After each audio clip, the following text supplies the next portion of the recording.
નમસ્તે બાળમિત્રો, રાજન્સ વિદ્યા સંકુલ ઓનલાઈન ટીચિંગ ક્લાસમાં આપનું હાર્દિક સ્વાગત છે. આજે આપણે ધોરણ 5માં પર્યાવરણ આસપાસ વિષયમાં પાઠ 1 વિશે ચર્ચા કરીશું. પાઠ 1નું નામ છે મજાની ઇન્દ્રિયો.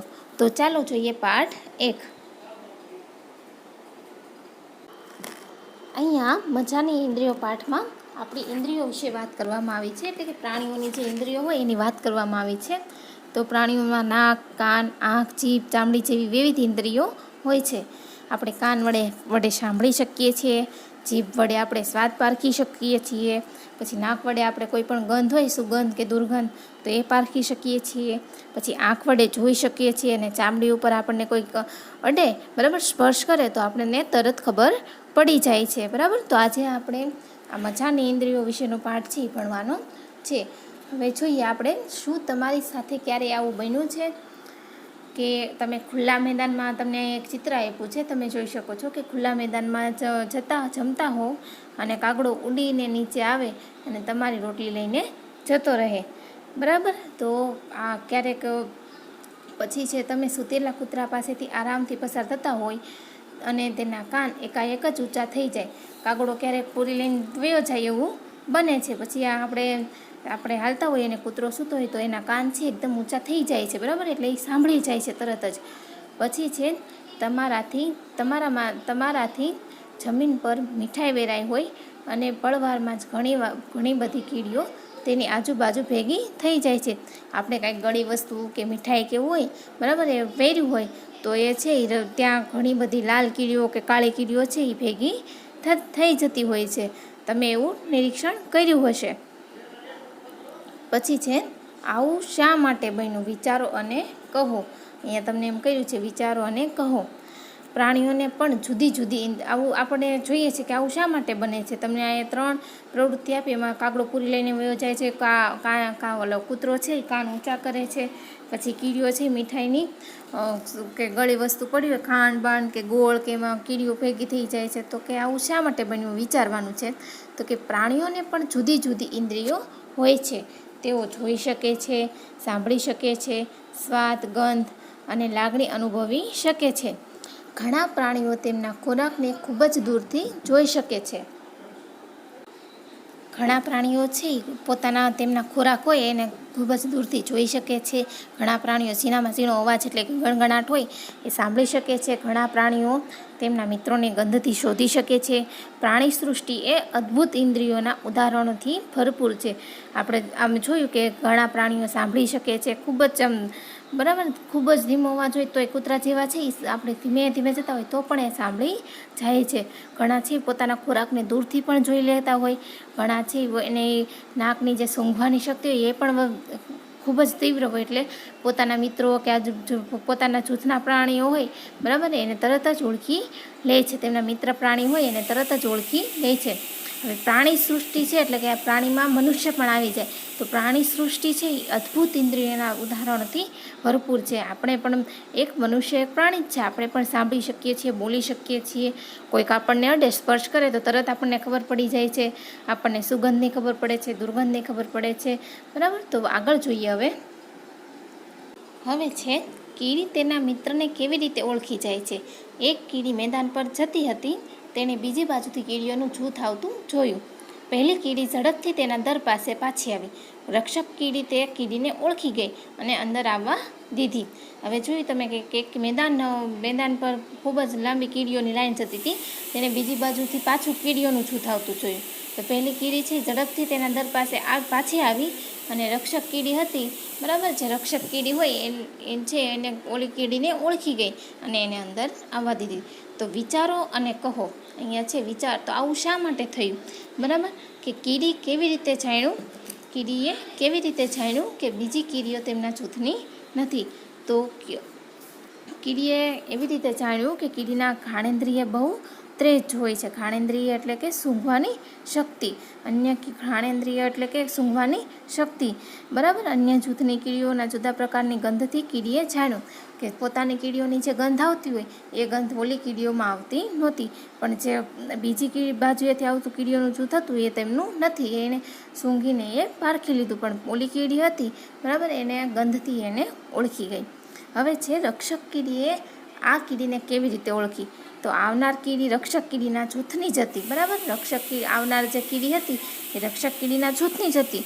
તેની ગંધ પરથી તે રક્ષક કીડીએ આ કીડીને ઓળખી હતી. તો હવે કીડીઓની છે એ ગંધ એટલે કે જે આપણે મીઠું કે એવું મીઠો પદાર્થ કાંઈ ગળું પદાર્થ ઢોળ્યો હોય મીઠાઈની, તેની સુગંધી જલ્દી લઈ લે છે, બરાબર. તો એ એટલા માટે એ તરત જ થોડીક ઢોળાય એટલે 5-7 મિનિટ થાય એટલે કીડીઓનું તરત એ સૂંઘીને ત્યાં ખોરાક પાસે પહોંચી જાય છે. હવે છે પ્રયત્ન કરો અને લખો. અહીંયા છે પ્રયત્ન કરો અને લખો. થોડી ખાંડ, ગોળ અથવા કોઈ પણ મીઠાઈ જમીન પર નાખો. કીડીઓ આવે ત્યાં સુધી રાહ જુઓ. હવે આપણને અહીંયા પ્રવૃત્તિ કરવાનું કીધું છે કે ખાંડ અથવા ગોળ અથવા કોઈ પણ મીઠાઈ જમીન ઉપર નાખવાની છે તમારે. તો હવે કીડીઓ આવે ત્યાં સુધી તમારે રાહ જોવાની. તો હવે નીચે પ્રશ્ન પણ આપેલા છે, કીડીઓને ત્યાં આવવામાં કેટલો સમય લાગ્યો. તો આપણે ઢોળ્યું હોય તો કીડીઓને આવવામાં છે, બરાબર, એ 5-7 મિનિટ જેવું લાગે. તમે થોડુંક ઢોળો એટલે કીડીઓ છે એ તરત જ સૂંઘીને આવી જાય છે. વધીને 10 મિનિટ થાય, બરાબર, પણ કીડીઓ તો થઈ જ જાય. પછી છે પહેલાં એક જ કીડી આવી કે કીડીઓનું જૂથ આવ્યું. તો એમાં જવાબ આવે કે પહેલાં એક જ કીડી આવી. પછી પહેલાં છે એક કીડી આવે છે ને બધું સૂંઘે છે, ને પછી છે એ ધીમે ધીમે તેની પાછળ છે એ બીજી કીડીઓનું પણ એની ગંધ લેતા એનું જૂથ આવે છે. અથવા તો 4-5 કીડીઓ શરૂઆતમાં આવે અને પછી થોડી વારમાં ઘણી બધી કીડીઓ આવે, બરાબર. એક કીડી ના આવે તો 4-5 કીડી આવે, બરાબર, એ રીતે. પછી છે કીડીઓ ખોરાક સાથે શું કરતી હતી. તો કીડીઓ છે નાના નાના કણ પાસે ગોઠવાઈ ગઈ અને સૂંઢ વડે ખેંચાય. એની જે આગળનો જે મોઢાનો ભાગ હોય, બરાબર, એ સૂંઢ જેવું હોય તો એના વડે ખેંચવા લાગે છે. ને કણ મોટો હોય તો તેને 3-4 કીડીઓ ભેગી થઈ. તમે જોયું જ છે કે કણ મોટો જબર હોય તો 2 કીડીઓ અથવા 3 કીડીઓ એ કણને લઈને જતી હોય છે. પછી છે શું તે હરોળમાં જાય છે. તો કે તમે કીડીઓને જતા જો તો એ હરોળમાં જ જતી હોય છે. એક કીડીની પાછળ એક કીડી, એક કીડીની પાછળ એક કીડી, એવી રીતે જતી હોય છે. હવે છે કે ત્રીજા પેજ ઉપર હવે સંભાળીને કીડીઓને નુકસાન પહોંચાડ્યા વગર થોડીવાર માટે તેમનો રસ્તો પેન્સિલથી બંધ કરી દો. હવે તમે છે કીડીઓને નુકસાન પહોંચાડ્યા વગર જે પેન્સિલ કે તમારી પાસે કોઈ પણ વસ્તુ હોય એ મૂકી દેવાનું કીધું છે તમને. તો આપણે પેન્સિલ મૂકવાની છે, પેન્સિલથી બંધ કરી દેવાનું. તો હવે કીડીઓ કેવી રીતે જાય છે અવલોકન કરો. તો હવે કીડીઓ છે એ કેવી રીતે જશે બાળ મિત્રો. તો કે કીડીઓ છે એકમેકની ગંધથી રસ્તો શોધી લેશે, બરાબર. એકમેકની છે એ ગંધથી પારખી લેશે. ને વચ્ચે પેન્સિલ આડી તમે મૂકો ને રસ્તો બંધ થઈ ગયો હોય તો તેથી કીડીઓ છે મૂળ રસ્તો શોધવા પેન્સિલની ડાબી જમણી તરફ ફરવા લાગશે. અને પછી જે મૂળ રસ્તો હોય છે તે શોધવા આમ તેમ કરે છે. અને પછી છે પેન્સિલની ધારે થઈને બીજી તરફ પછી પેન્સિલની ધારે થઈ બીજી તરફ જઈ મૂળ રસ્તો પકડી લે છે. હવે છે ઘણા વર્ષો પહેલાં વૈજ્ઞાનિકોએ આવા ઘણા બધા પ્રયોગ કર્યા હતા. તેમણે શોધ્યું કે કીડી જેમ આગળ જાય છે તેમ એ જમીન પર સુગંધ છોડીને જાય છે. બીજી કીડીઓ તે સુગંધને અનુસરી રસ્તો શોધી લે છે. હવે કીડી જ્યાં જાય છે ત્યાં થોડી સુગંધ એની મૂકતી જાય છે ને બીજી કીડીઓ છે એની સુગંધ સૂંઘીને આગળ એ કીડીના રસ્તે જાય છે. પછી હવે તમે અંદાજ લગાવી શકો કે જ્યારે તમે રસ્તો બંધ કર્યો ત્યારે કીડીઓએ કેવું વર્તન કર્યું હોય. તમને કીધું હોય કે આમ તેમ આમ તેમ ઘડીક આમ તેમ ફરવા લાગે ને પછી જે મૂળ રસ્તો પકડવા માટે પેન્સિલની ધારે થઈને જતી રહેશે. કેટલાક નર કીડા તેમની માદા જાતિને સુગંધથી ઓળખી શકે છે. હવે જો કેટલાક નર કીડી હોય, બરાબર, એ પોતાની માદા જાતિ છે. કીડીમાં પણ નર અને માદા હોય છે, બરાબર. તો એ પોતાની માદા જાતિને છે સુગંધથી ઓળખી શકે છે. હવે તમને મચ્છરથી ક્યારે મુશ્કેલી પડે છે જરા વિચારો. તેમને કેવી રીતે ખબર પડી કે તમે ક્યાં છો.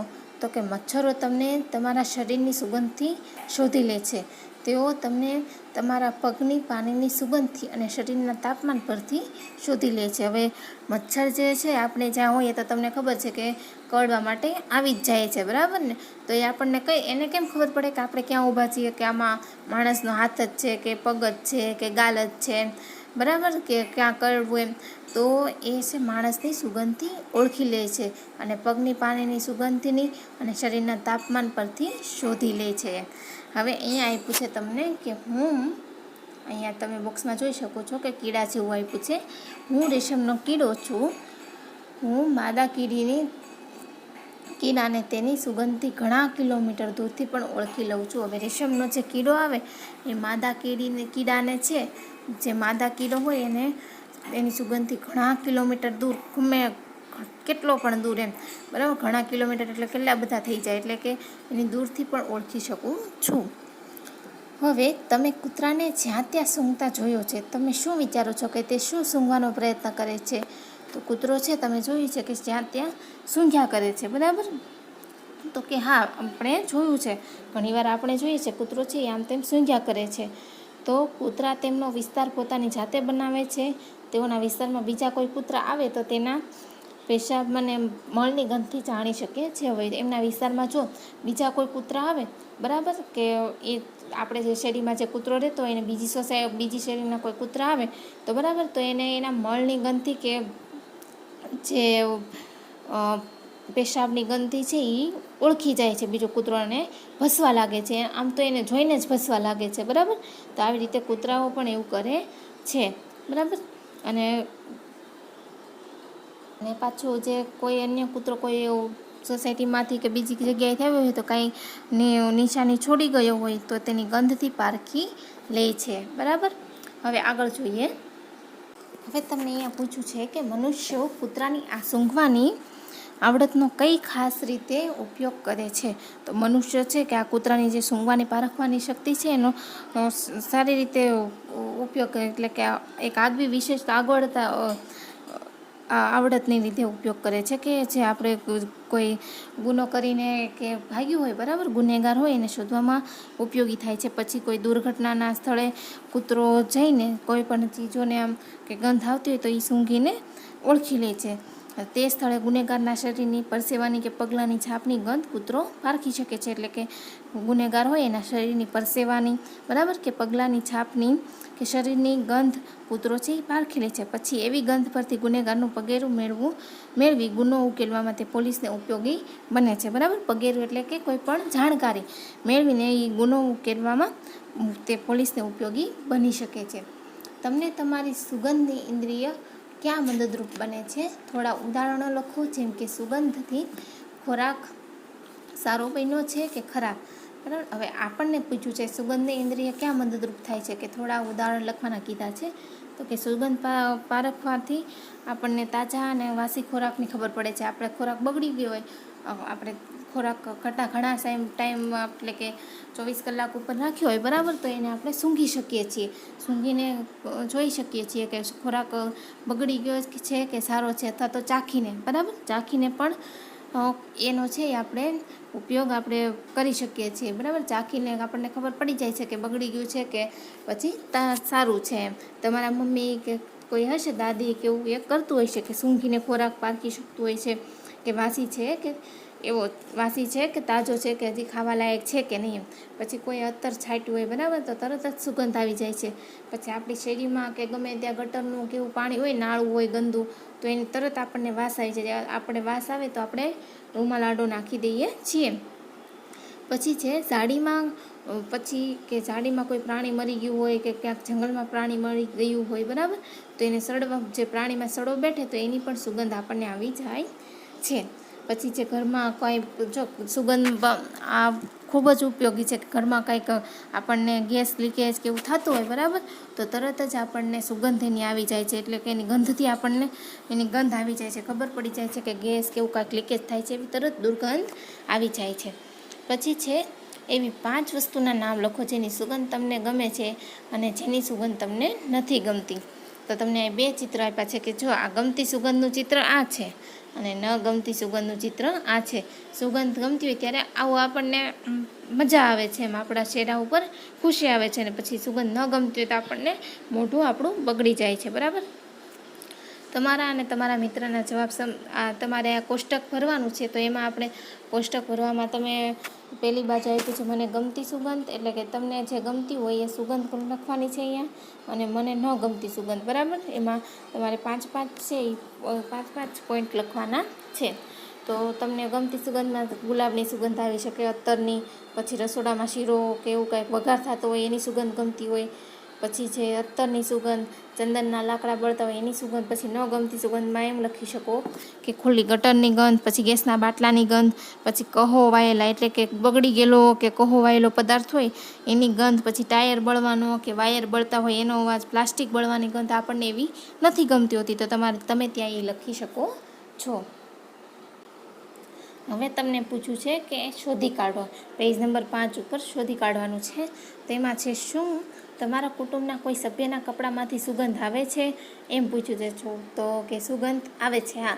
મમ્મી કે પપ્પા સેન્ટ છાંટે તો તેની સુગંધ આવે છે. અને જો દુર્ગંધનું પૂછ્યું હોય તો પરસેવાનો કે જેથી કપડાં પલળી ગયા હોય તો એ પરસેવાની છે એ ગંધ ખરાબ ગંધ આવે છે, બરાબર, આપણને ગમતી નથી.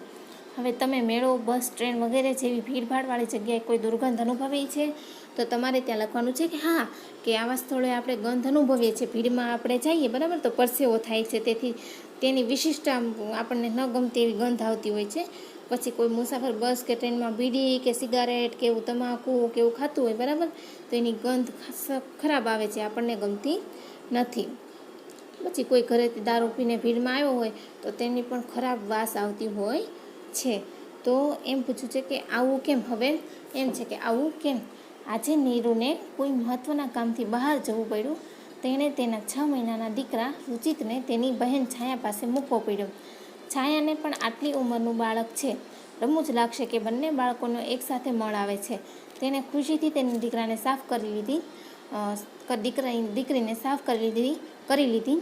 પરંતુ જ્યારે તે તેની બહેનના દીકરા રુચિતને સાફ કરતી હતી ત્યારે તેણે પોતાનું મોં દુપટ્ટાથી ઢાંકી દીધું. હવે આ તમે જોઈ શકો કે આમાં પોતાનું આ રુચિતને જ્યારે સાફ કરે છે એ ત્યારે પોતાનું મોં ઢાંકી દે છે. તો કેવું છાયા, હવે તમને પૂછ્યું છે કે વિચારો અને ચર્ચા કરો કે છાયા જ્યારે રુચિતનું બાળકિયું સાફ કરતી હતી ત્યારે તેણે મોં ઢાંકી દીધું, પણ પોતાની દીકરીનું બાળકિયું સાફ કરતી વખતે આમ ન કર્યું. તમારા મતે તેણે આવું કેમ કર્યું? તો તમારે એનો જવાબ આપવાનો છે. તે કે છાયાને પોતાના બાળકની ગંધથી પરિચિત છે, બરાબર, અને જે પોતાનું બાળકિયું સાફ કર્યું ત્યારે મોં એટલે ન ઢાંક્યું. અને જ્યારે રુચિતની ગંધ છાયા માટે અપરિચિત છે, એટલે કે અજાણી છે, એટલે તેને એ ગંધ ગમતી નથી, એટલે એણે મોં ઢાંકી દીધું. તમે કચરાના ઢગલા પાસેથી પસાર થાઓ તો કેવો અનુભવ થાય છે? જે વ્યક્તિઓ પોતાનો આખો દિવસ આવા ઢગલામાંથી વસ્તુઓ ઉપાડવામાં વિતાવતા હોય તેમના વિશે વિચારો. હવે આપણે કોઈ કચરાના ઢગલા પાસેથી બાળ મિત્રો જતા હોય તો આપણને ખબર છે, મેં તમને અગાઉ કીધું એમ, હમણાં આગળ જ કીધું કે કચરાના ઢગલા પાસેથી કે એવું ગંદુ નાળું હોય ત્યાંથી જતા હોય તો આપણું મોં ઢાંકી દઈએ છીએ. પણ અમુક માણસો છે એ ત્યાંથી કંઈક વસ્તુ કે પ્લાસ્ટિકની થેલીઓ કે એવું કંઈક ઢગલામાંથી કે એવું ઉપયોગી છે એ ચીજો, પ્લાસ્ટિકની કોથળીઓ કે એવું ઉપયોગી ચીજ વસ્તુઓ શોધતા હોય છે. તો એ ચીજ વસ્તુઓ છે એ કચરામાંથી ગંધ આવતી નથી. તો એ લોકોનું કામ છે એ રોજ કરતા હોય છે, બરાબર, તો એ સુગંધથી એ પરિચિત થઈ ગયા હોય છે અને એનું રોજનું કામ હોવાથી તે લોકો સહન કરી લે છે. પછી છે શું સારી અને ખરાબ સુગંધ દરેક માટે સમાન જ હોય છે? શું તે સુગંધ તેને કેવી રીતે અનુભવે છે તેના પર આધારિત છે. આ તમને પ્રશ્ન પૂછ્યો છે કે શું સારી અને ખરાબ સુગંધ દરેક માટે સમાન જ હોય છે? શું તે સુગંધ તેને કેવી રીતે અનુભવે છે તેના પર આધારિત છે? તો કે હા, સારી અને ખરાબ ગંધ છે દરેક માટે સમાન જ હોય છે, પરંતુ દરેક વ્યક્તિને તેનો વધારે કે ઓછો અનુભવ થતો હોય છે. પોતાની જે શક્તિ મુજબ છે એ ગંધ પારખવાની જે શક્તિ હોય છે, બરાબર, બધાની સરખી હોતી નથી. કોઈકની ઓછી હોય ને કોઈકની વધારે હોય છે. તો એના ઉપરથી એ લોકો અનુભવતા હોય છે, બરાબર. હવે જોઈએ આગળ. હવે ચાલો જોઈએ, અહીંયા એવું લખ્યું છે તો તેમાં એવા પક્ષીનું નામ લખવાનું છે કે લખો જેને માણસની જેમ આગળની તરફ આંખો હોય. તો માણસની જેમ આગળની તરફ આંખો કોને હોય? તો કે ઘુવડને. તમારે ત્યાં શું લખવાનું છે? ઘુવડ, બરાબર, ઘુવડ. તો ઘુવડને છે એ માણસની જેમ આગળની તરફ આંખો હોય છે. પછી એવા પક્ષીઓના નામ લખો જેને માથાની બાજુઓ પર આંખો હોય છે. તો કે માથાની બાજુઓ પર, અને તેમનું આંખોનું કદ તેમના માથાના કદ કરતાં કેવું હોય છે? હવે માથાની માથાની બાજુઓ પર આંખો હોય અને માથાના કદ કરતાં આંખોનું કદ કેવું હોય, બરાબર, એ લખવાનું છે. તો કે માથાને એવા પક્ષીના નામ એમાં ચકલી, કાગડો, કાબર, બરાબર, કબૂતર, પછી કોયલ છે, બતક છે, હંસ છે, વગેરે પક્ષીઓ છે. હવે આ બધા પક્ષીઓનું આંખોનું કદ છે એ તેમના માથાના કદ કરતાં નાનું હોય છે અને તેમના માથાની બંને બાજુઓ તરફ એક એક આંખ જોવા મળે છે, બરાબર. આ રીતે તમારે લખવાનું છે. પછી છે મોટા ભાગના પક્ષીઓને માથાની બાજુ ઉપર આંખો હોય છે. તેમની આંખો એક જ સમયે બે અલગ વસ્તુઓ જોઈ શકે છે. જ્યારે તે સીધું જોઈએ ત્યારે બંને આંખો એક જ વસ્તુ પર કેન્દ્રિત થાય છે. હવે જે પક્ષીઓને માથાની બાજુએ બંને બાજુએ હોય આંખો, બરાબર, તો એ બંને બાજુની જમણી બાજુની વસ્તુઓ જોઈ શકે અને ડાબી બાજુની વસ્તુઓ પણ જોઈ શકે. અને જ્યારે તે વચ્ચે જોઈ છે ત્યારે જે એની સામે જે વસ્તુ હોય એને કેન્દ્રિત કરીને એ જોઈ શકે છે. પછી જે તમે જોયું હશે કે પક્ષીઓ ઘણી વખત તેમની ગરદન હલાવે છે. શું તમે જાણો છો કે પક્ષીઓ આવું કેમ કરે છે? ઘણા પક્ષીઓની આંખો સ્થિર હોય છે અને હલનચલન કરી શકતી નથી. તેથી પક્ષીઓને આજુબાજુ જોવા માથું હલાવવું પડે છે. હવે આમનું કીધું છે કે ઘણા પક્ષીઓની આંખો છે એ સ્થિર હોય છે, બરાબર, એટલે એને પોતાના એ આંખો છે હલનચલન કરી ન શકતી હોય એટલે એને છે એની માથું હલાવવું પડે છે, એટલે કે એની ગરદન હલે છે. હવે એક અથવા બંને આંખોથી જોવું. તો તમારી જમણી આંખ બંધ કરો અથવા તમારા હાથથી ઢાંકી દો. તમારા મિત્રને તમારી જમણી બાજુ થોડા અંતરે ઊભા રહેવા કહો અને તેને કોઈ પ્રવૃત્તિ કરવા કહો. આપણી જમણી આંખ બંધ કરીને આપણે કોઈકને પ્રવૃત્તિ કરવા કહીએ તો જોઈ શકાતું નથી, બરાબર. અને બીજું, તમે તમારા મિત્રની પ્રવૃત્તિ ગરદન હલાવ્યા વગર જોઈ શકો છો? તો કંઈક ના, હું મારા મિત્રની પ્રવૃત્તિ છે ગરદન હલાવ્યા વગર જોઈ શકતો નથી. એટલે આપણે આમ ગરદન કરવી પડે છે, ગરદન કરીને જોવું પડે છે, આપણું ડોક છે એ હલાવવી પડે છે. હવે તમારા મિત્રની પ્રવૃત્તિ બંને આંખોથી ગરદન હલાવ્યા વગર જોવા પ્રયત્ન કરો. તો કે હવે હું મારા મિત્રની પ્રવૃત્તિ બંને આંખોથી ગરદન હલાવ્યા વગર જોઈ શકું છું. તો આંખો આપણે જમણો હાથ લઈ લઈએ તો આપણે છે એ પ્રવૃત્તિ જોઈ શકીએ છીએ. હવે એક અથવા બંને આંખોથી જોવામાં શું તફાવત છે? તો એક આંખથી વસ્તુ દેખાય છે ખરી, પરંતુ તે આપણાથી કેટલી દૂર છે તે નક્કી થઈ શકતું નથી. એક આંખથી વસ્તુ આપણને દેખાય છે પણ એ કેટલી આપણાથી દૂર છે એ આપણને ખ્યાલ આવતો નથી. પણ બંને આંખથી વસ્તુ જોવાથી તે વસ્તુ આપણાથી કેટલા અંતરે છે તેનો અંદાજ મેળવી શકાય છે, બરાબર. આપણાથી કેટલા અંતરે દૂર છે, વળી દ્રષ્ટિનો વિસ્તાર પણ વધે છે, બરાબર. આપણે જોઈ શકીએ છીએ એની જોવાની ક્ષમતા પણ વધે છે. આપણે બંને આંખોથી જોઈએ તો આપણને આજુબાજુમાં શું થાય છે તે ખ્યાલ રહે છે. હવે નાનો બોલ અથવા સિક્કો ઉછાળો અને પકડવાનો પ્રયત્ન કરો. આ જ ક્રિયા બંને આંખો ખુલ્લી રાખીને કરવા પ્રયત્ન કરો. પછી એક આંખ બંધ કરો અને પકડવાનો પ્રયત્ન કરો. તે પકડવાનું ક્યારે સહેલું પડે છે. હવે સિક્કો ઉછાળવાનું કીધું છે અને ક્રિયા બંને આંખો ખુલ્લી રાખીને કરવાની છે. સિક્કો અથવા બોલ તો બંને આંખો ખુલ્લી રાખીને કરીએ તો સિક્કો છે એ આપણને નજરમાં તરત આવી જાય છે અને એક આંખ આપણે બંધ રાખીને કરીએ તો આપણને અંતરનું ખ્યાલ રહેતું નથી, બરાબર. એટલે એમાં આપણને સિક્કો કે પકડવામાં મુશ્કેલી પડી જાય છે. પછી છે અનુમાન કરો, જો તમારા કાનની જગ્યાએ આંખો હોત તો કેવું હોત? તમે શું કરી શકતા જે તમે અત્યારે નથી કરી શકતા? જો આપણને માથાની બંને તરફ એક એક કાન છે, જો કાનની જગ્યાએ આંખો હોત તો આપણને પણ કાગડો, કબૂતર, ચકલીની જેમ બંને તરફ અલગ અલગ વસ્તુઓ જોઈ શકત, બરાબર. કાગડો અને ચકલીની બંને તરફ અલગ અલગ વસ્તુઓ જોઈ શકે છે એ આપણે જોઈ શકીએ. અને અત્યારે આપણે બે આંખથી એક વસ્તુના બે પ્રતિબિંબ જોઈ શકતા નથી. પછી છે કેટલાક પક્ષીઓ જેવા કે સમડી, ગરુડ, ગીધ વગેરે આપણા કરતાં 4 ગણું દૂર જોઈ શકે છે. હવે આપણા કરતાં એ પક્ષીઓ છે સમડી, ગરુડ ને એ બધા એ આપણા કરતાં 4 ગણું જોવે છે. જે વસ્તુ આપણને 2 મીટર દૂરથી જોઈ શકીએ છીએ એ પક્ષીઓ 8 મીટર દૂરથી તે વસ્તુઓ જોઈ શકે. આપણે 2 મીટરને અંતરેથી જોઈ શકીએ તો એ છે આપણાથી ડબલ, એટલે કે 8 મીટરથી અંતરથી જોઈ શકીએ છે. હવે શું તમે અનુમાન કરી શકો કે ગરુડ જમીન પર પડેલી રોટલી કેટલા અંતરથી જોઈ શકે છે? ગરુડ આકાશમાં બહુ ઊંચે ઉડતું હોય છે, બરાબર. તે જમીન પર પડેલી વસ્તુથી આશરે 7-8 કિલોમીટર દૂરથી તે વસ્તુને જોઈ શકે છે, બરાબર. પછી છે શું પ્રાણીઓ રંગો જુએ છે? તો કે પ્રાણીઓ આપણા જેટલા રંગો જોઈ શકતા નથી. આ ચિત્રમાં કેટલાક પ્રાણીઓ દ્વારા વસ્તુઓ કેવી રીતે જોવાય છે તે જુઓ. તો કે પ્રાણીઓ છે એ આપણા જેટલા રંગો જોઈ શકતા નથી. અને તમને અહીં ચિત્ર આપ્યું છે બરાબર.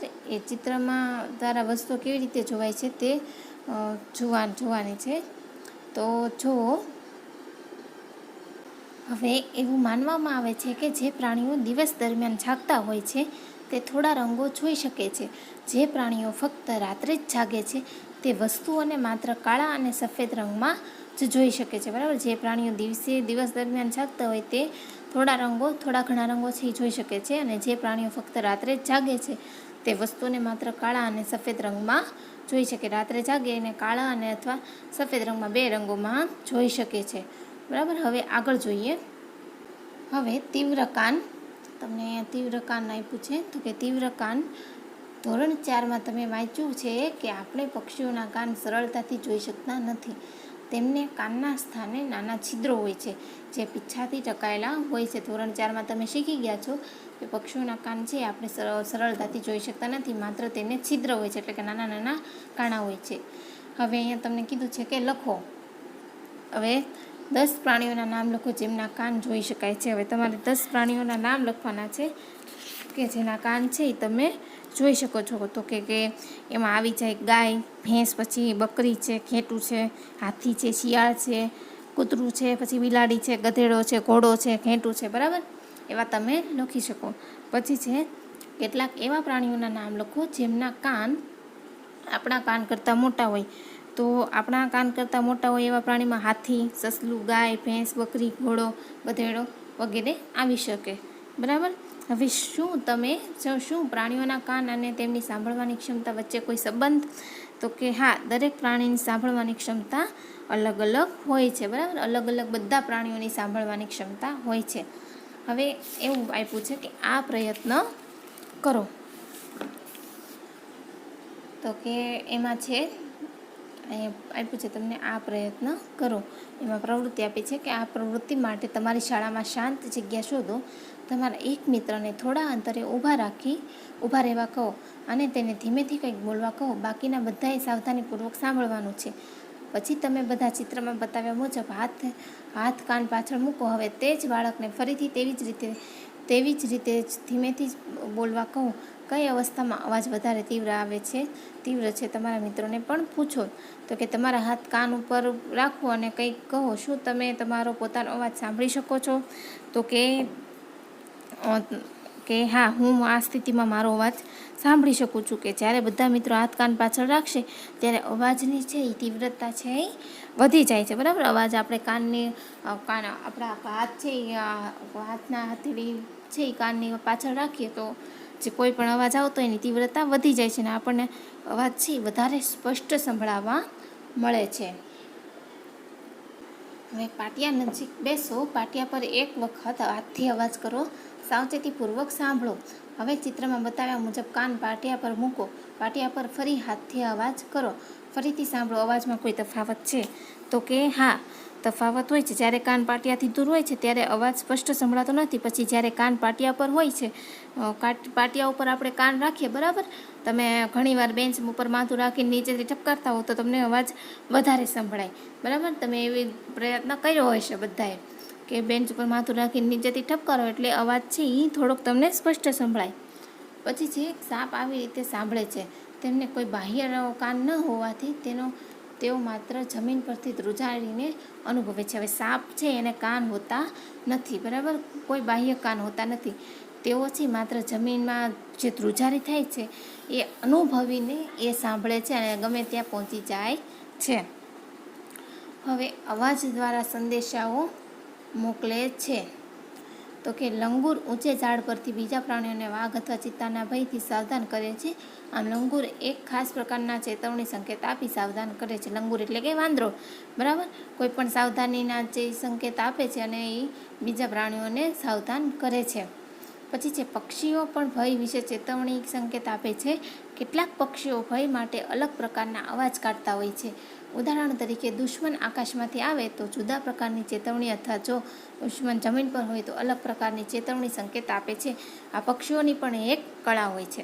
પછી છે અભયારણ્યો અને રાષ્ટ્રીય ઉદ્યાનોમાં પણ વાઘ, સિંહ જેવા પ્રાણીઓ કઈ દિશામાં હશે તે પક્ષીઓના અવાજના સંકેત દ્વારા ત્યાંના કર્મચારીઓ અધિકારીઓ જાણી શકે છે.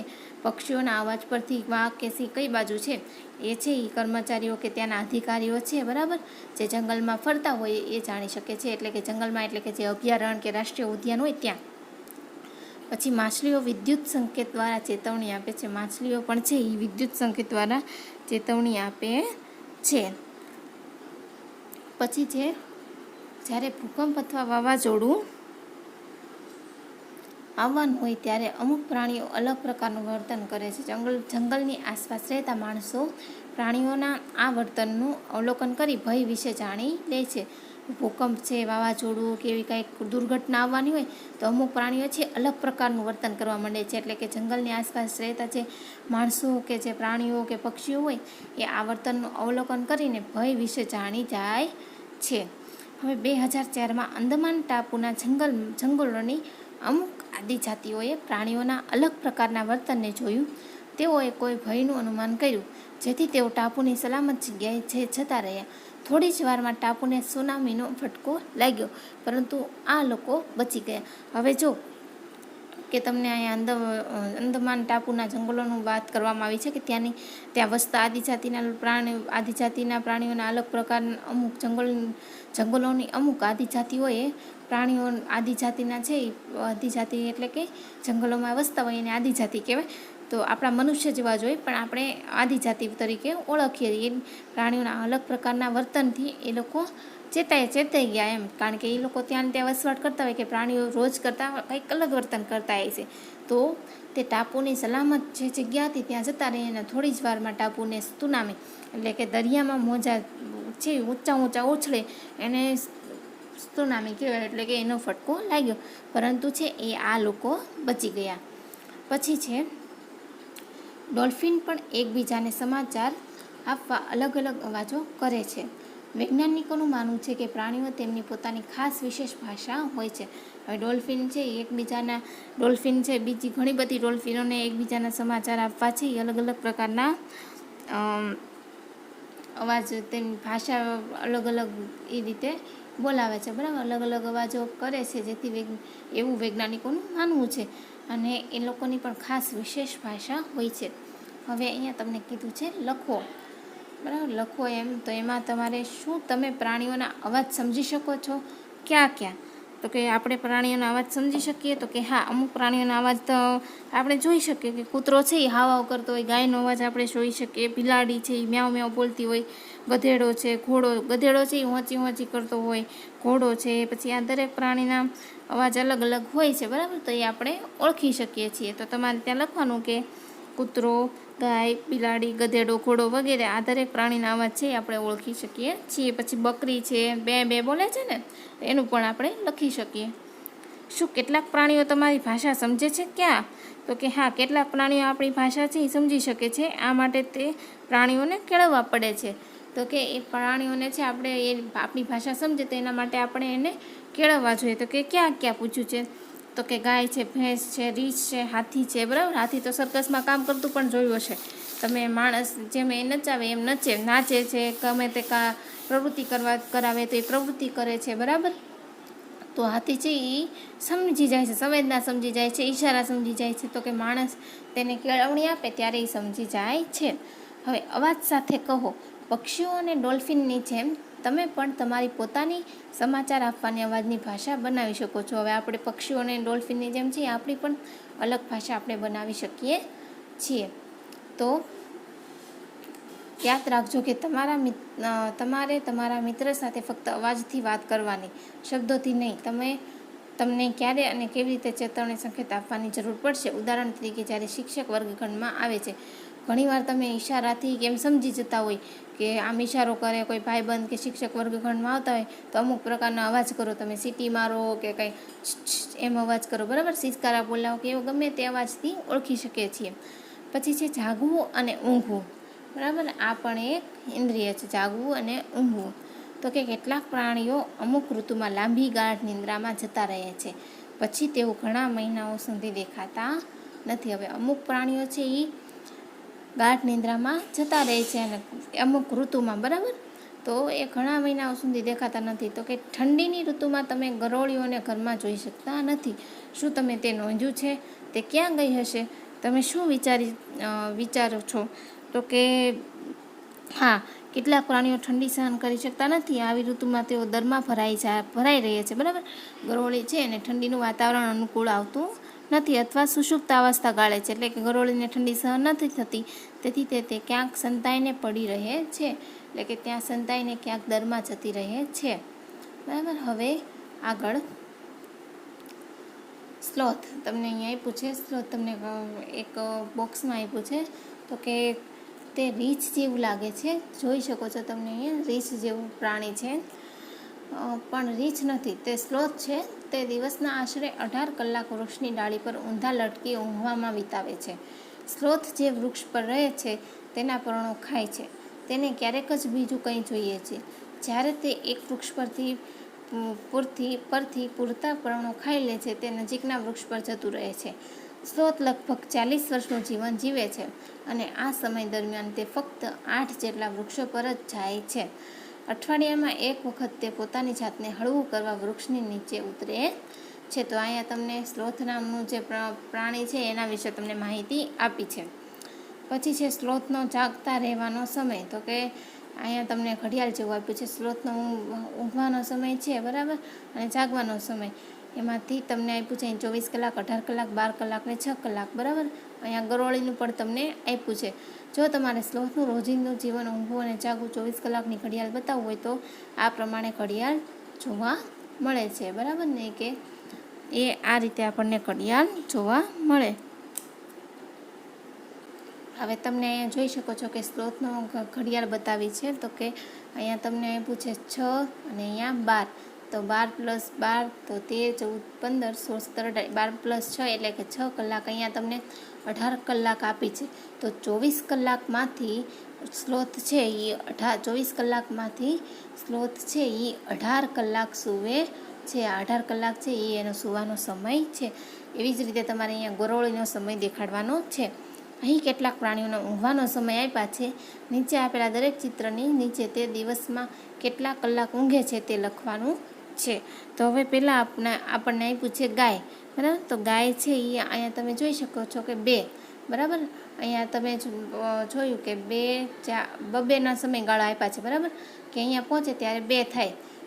જો તમે જોઈ શકો છો કે 2, 4, 5 અને 6. બરાબર, પછી અહીંયા 7, 8, 9, 10, 11, 12, 13, 14, 15, 16 અને 17, 18. એ રીતે તમે જોઈ શકો કે આ એક ખોલું છે એ 2 કલાકનું છે. બરાબર, તો અહીંયા તમને ગાયમાં છે એ 2 માવલું આપ્યું છે. બરાબર, તો કે અહીંયા 2 કલાક અને અહીંયા 2 કલાક એટલે ટોટલ કેટલી કલાક થઈ? તો કે 4 કલાક. તો તમારે ત્યાં લખવાનું છે 4 કલાક. હવે અજગરનું પૂછ્યું છે તમને. તો અજગરમાં પણ કેટલી આવશે? તો કે એ સ્લોથની જેમ જ છે. તો અજગરમાં પણ 18 કલાક આવશે. કેટલી આવશે બાળ મિત્રો? 18 કલાક આવશે. પછી છે જીરાફ. તો જીરાફને આવશે 1 જ આપ્યું છે. તો 1 છે એ 2 કલાકનો કાંટો. તો તમારે અહીં લખવાનું છે 2. બરાબર, તમારે ત્યાં 2 લખવાનું છે. પછી છે બિલાડી. તો બિલાડી કેટલા કલાક સૂવે? તો બિલાડી છે એનું અડધું જ આપ્યું છે. જો 2, પછી 4, 5, 6, 7, 8, 9, 10, 11 ને 12. તમારે અહીંયા લખવાના છે 12 કલાક. બરાબર, તો આ રીતે તમારે લખવાનું છે. પછી છે 12મું, વાઘની માહિતી તમને આ પેજ ઉપર આપી છે. તો કે પેલી માહિતી વાંચીએ આપણે. તો કે વાઘ રાત્રે છે એ આપણા બધા કરતાં 6 ગણું સારી રીતે જોઈ શકે છે. 6 ગણી એની સારી દ્રષ્ટિ હોય છે. પછી છે વાઘની મૂછો ખૂબ જ સંવેદનશીલ હોય છે અને તે હવામાં હલનચલન અને ધ્રુજારી અનુભવી શકે છે. તે વાઘને અંધારામાં આગળ વધવામાં અને ખોરાક શોધવામાં મદદ કરે છે. હવે વાઘની છે એ મૂછ છે ખૂબ જ સંવેદનશીલ હોય છે. કંઈક પવનની કેવી ધ્રુજારી હોય અથવા તો અંધારામાં પણ ખોરાક શોધવો હોય તે તરત શોધી લે છે. પછી છે વાઘની સાંભળવાની ઇન્દ્રિય એટલી તીવ્ર છે કે તે પાંદડાના ખખડાટનો અવાજ અને ઘાસ વચ્ચે પ્રાણીના હલનચલનનો અવાજ અલગ પાડી શકે છે. વાઘના કાન અલગ અલગ દિશામાં ફરી શકે છે અને તે ચારે બાજુથી અવાજ સાંભળવામાં મદદ કરે છે. વાઘના કાનની પણ એક ખાસિયત છે, એટલી તીવ્ર છે કે પાંદડાના ખખડાટનો પણ અવાજ સાંભળે છે. ઘાસ અને ઘાસ વચ્ચે જે પ્રાણીઓનું હલનચલન થતું હોય એનો અવાજ પણ એ પકડી લે છે અને અલગ અલગ રીતે પકડી પાડે છે. પછી છે, વાઘ અલગ અલગ કાર્યો માટે અલગ અલગ અવાજ કરી શકે છે. જેમ કે જ્યારે તે ગુસ્સામાં હોય ત્યારે અથવા વાઘણને બોલાવવા તે ગર્જના કરી શકે છે અને ઘુરકી પણ કરી શકે છે. તેની ગર્જનાનો અવાજ 3 કિલોમીટર સુધી સંભળાઈ શકે છે. પછી છે, દરેક વાઘનો પોતાનો કેટલાક કિલોમીટર સુધીનો વિસ્તાર હોય છે. વાઘ તેના વિસ્તારને તેના પેશાબની નિશાની બનાવી અલગ પાડે છે. એક વાઘ પોતાના વિસ્તારમાં બીજા વાઘની હાજરી તે વાઘના પેશાબની ગંધથી પારખી શકે છે. એક વાઘ બીજા કોઈ વાઘના વિસ્તારમાં જવાનું ટાળે છે. તો આ પણ એક અલગ કળા છે. કૂતરામાં પણ આ તમે ખાસિયત જોઈ અને વાઘમાં પણ એની પેશાબની ગંધથી તેને ઓળખી જાય છે, બરાબર. અને જે એક વિસ્તારમાં વાઘ હોય તો બીજા વિસ્તારમાં વાઘ એ પ્રવેશી શકતો એના વિસ્તારમાં જવાનું ટાળતો હોય છે. હવે છે, વાઘ સૌથી સાવધ પ્રાણી છે. એ આપણું રાષ્ટ્રીય પ્રાણી છે, તમને બધાને ખ્યાલ છે, બરાબર. અને છતાં પણ આજે વાઘનું અસ્તિત્વ જોખમમાં છે. એ છે સાવધ પ્રાણી છે, બરાબર. અને એનું અસ્તિત્વ છે એ આજે આપણને જોખમમાં હોય એવું લાગે છે. વાઘનું અસ્તિત્વ આપણને એટલું બધું જોવા મળતું નથી. પછી તમને આપ્યું છે કે શું મનુષ્ય પણ પ્રાણીઓ માટે જોખમી છે, કેવી રીતે? તો કે શું તમે જાણો છો, એટલે કે વાઘની અને આપણે મનુષ્ય વિશે ચર્ચા કરવાની છે. તો કે જંગલમાં વાઘ જેવા પ્રાણીઓ ઝાડીમાં સંતાઈને રહી શકે છે, પરંતુ જો શિકારીઓ કે જંગલના કોઈ પણ હોય, બરાબર, એવા માણસો કે તે શિકાર કરે તો તેથી વાઘનો કે એવા પ્રાણીઓ હોય એનો શિકાર કરી લે છે. વાઘ છે, સિંહ છે, તો એમાં વાઘને અને સિંહને ખૂબ જ તકલીફ પડતી હોય, બરાબર. એટલે વાઘનું પ્રમાણ પણ ઓછું થવા માંડ્યું છે અને સિંહનું પ્રમાણ પણ ઓછું થવા માંડ્યું છે. એવા ઘણા બધા પ્રાણીઓ, પક્ષીઓ છે કે જેમને મનુષ્ય જાતિથી કોઈ પણ નુકસાન પહોંચે તો એની સંખ્યામાં ઘટાડો થતો જાય છે. હવે તમને એ પૂછી છે કે શું મનુષ્ય પણ પ્રાણીઓ માટે જોખમી છે, કેવી રીતે? તો કે પ્રાણીઓ જેમ મનુષ્ય માટે જોખમી છે એમ મનુષ્ય પણ પ્રાણીઓ માટે જોખમી છે, એટલે કે ગણી શકાય. કારણ કે જંગલમાં વસતા પ્રાણીઓને મનુષ્ય પોતાના સ્વાર્થ માટે શિકાર કરે છે. આજે જંગલો કપાતા, એટલે કે જંગલો કાપી નાખે તો પ્રાણીઓ ક્યાં જાય, બરાબર. પોતાના રહેઠાણ પણ ન મળતા એને પોતાના સગવડતા માટે છે મનુષ્ય ઝાડ કાપી નાખે છે, જંગલ કાપી નાખે છે.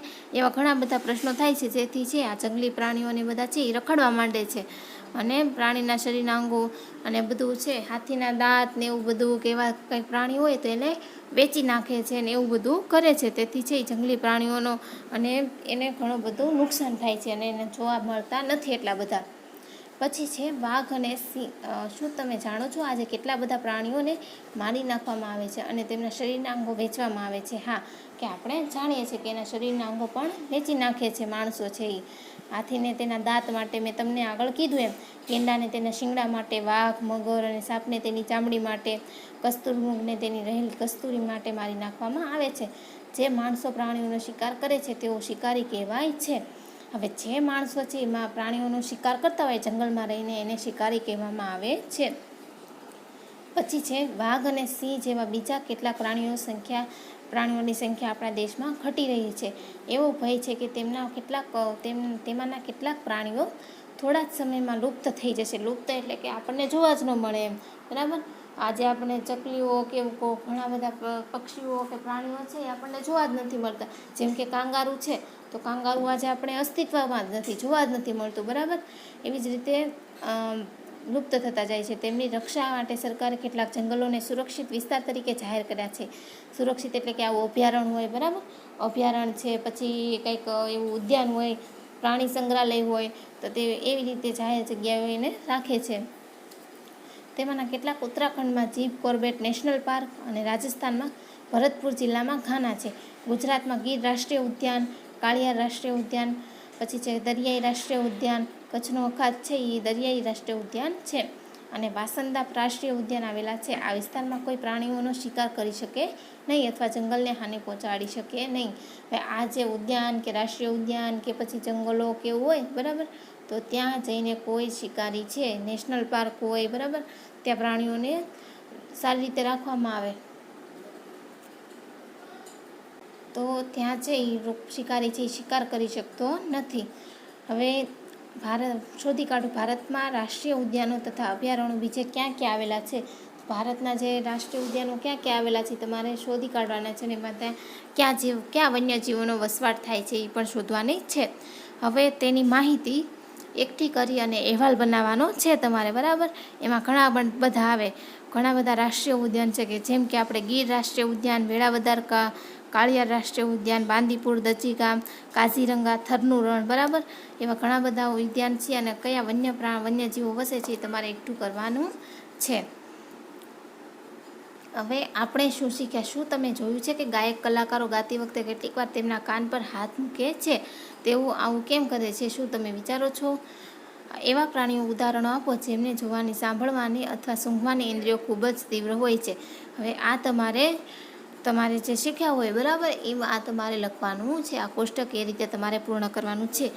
હવે તમારે આ પાઠ અહીંયા પૂર્ણ થાય છે. પાઠ 1 છે કે મજાની ઇન્દ્રિયો પાઠ છે, મજાની ઇન્દ્રિયો નામનો પાઠ અહીંયા પૂર્ણ થાય છે.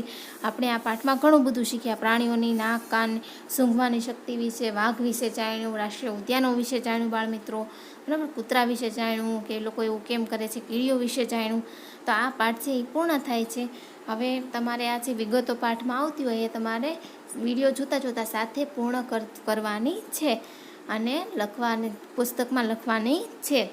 હવે ફરી મળીશું એક નવા પાઠ સાથે.